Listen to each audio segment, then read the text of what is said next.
So how do we look at what leadership is? And here's just some of the points from the literature. This is for you just to think about, throw out, or keep if you want. A guy called Doe, in 2003, wrote one of the key texts around leadership and how we shape it. He said there was a link, a fundamental link between learning and leading. He said there were innate qualities supported by communicative competence. So the qualities we want in leadership, we need to have communication and be competent. There's a practical and experiential focus in leadership. It is about social and ethical responsibility. And also, leadership interacts with managerial dimensions. It's people forever confuse leadership with management. Of course they're connected, but they are different. Framing leadership then comes down to a couple of things. It comes down to this shared sense. The leader is looking at a shared sense of destiny through dialogue. Let's begin talking. Let's look at where we can go with this. It's about catching attention. It's about timing and understanding that great sense of having your thumb on the pulse of history. An appeal to common interests. Avoiding statistics. If there's anything that will just send people into trauma, it's statistics to prove your point, but they are there to back up what we're saying. Appropriate vocabulary, showing feelings. Leadership is passionate.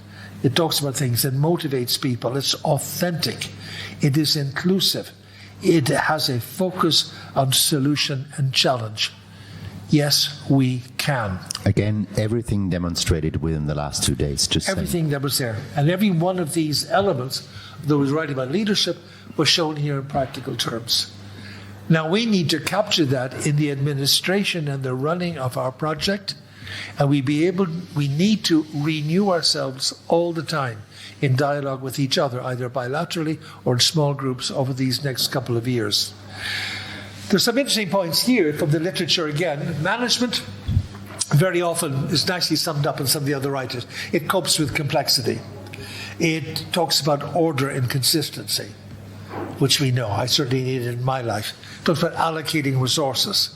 It talks about administration. All really important things. But leadership talks about coping with change. It talks about setting directions. It talks about communicating a shared vision. Why are we here? There are going to be points in the next year or two in this project when we suddenly say, I've lost sight of the wood for the trees. This is really burdensome. Where are we going? And it's at that time that the leadership we have emerges, and because we have a very good lead partner, and we review ourselves, we renew ourselves, we get more energy to be able to go on and do what we want.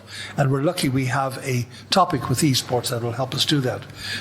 Warren Bennis said this, which I think is quite a nice quote. Leadership is a function of knowing yourself, having a vision that is well communicated, building trust among colleagues, and taking effective action to realize your own leadership potential.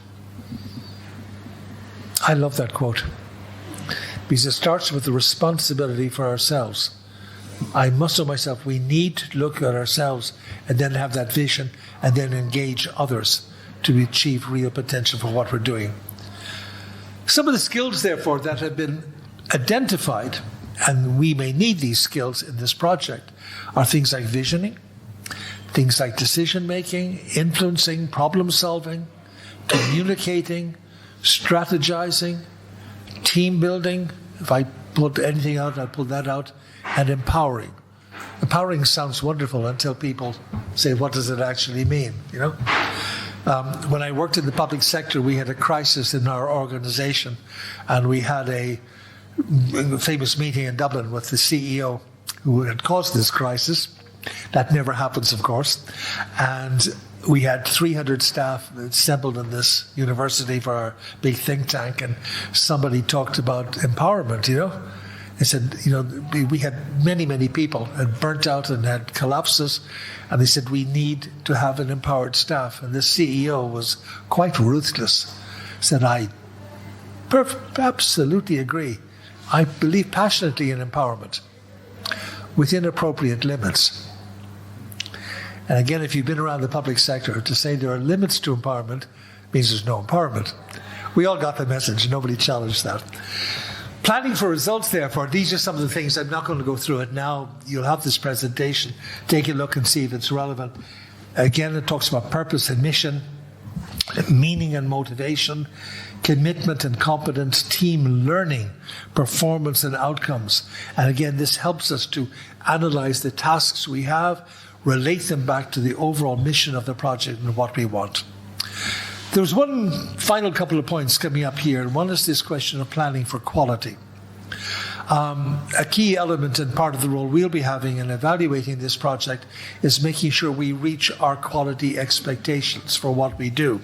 And this will talk about things like standards, like transparency, attainment, did we do what we say we'd do, about the methodology we use, our procedures, our assessment, our value for money, okay, the outcomes we have. And quality in leadership is a very, very powerful kind of thing that comes about. We design for quality. We engage our stakeholders. And this is something, Elena, you and I were talking about. Okay, we have specialists, researchers, providers in our own community and further afield. We need to engage them now. We all need, and this is a particular responsibility for managers and for members of the steering committee, we need to think outside the box on a regular basis. And this lateral thinking means we will target elements like migrants or minorities or contested spaces, things like we've just mentioned in our own discussion. This leads us to a number of concluding points about credibility, validity, authenticity, and results. Global learning is a stepping stone to competence and excellence. All these things are intimately connected. Educators take risks. And I think this would be something really central to what we do with esports. I'd rather call it connected learning within the esports context, to be honest. Yeah. Of course it is global, of course it is open, but the idea of being connected, which implies that you use platforms and networks to work together, to exchange, but also to find. It's also such a.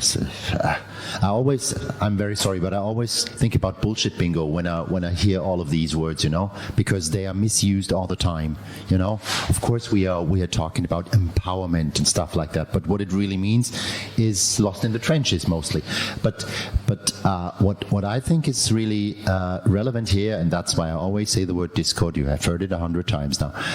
Is that we really think outside the box, that we really understand the potential of these affinity groups, of these experts who acquired their expertise outside the formal learning sector, that we look beyond borders, that we, even in a European project, that we work with American schools, that we work with schools from the country that we have never heard of, the UK in brackets, and that we work with people in Turkey. Because even if the project doesn't say so, we need to find a working approach to what we plan to do. And it might be out there, and we might not find it in the places we normally look. I think you're right, and I think it's exactly what Rasmus was saying earlier, that I think this is a given with this project. But I think a lot of this here is to try and frame and shape as a team what we mean by this, And I would agree with you. Words like empowerment have been very badly misused. First of all, this is what the literature is saying we need to do. But we have an opportunity with this project to shape that as a common discourse between ourselves.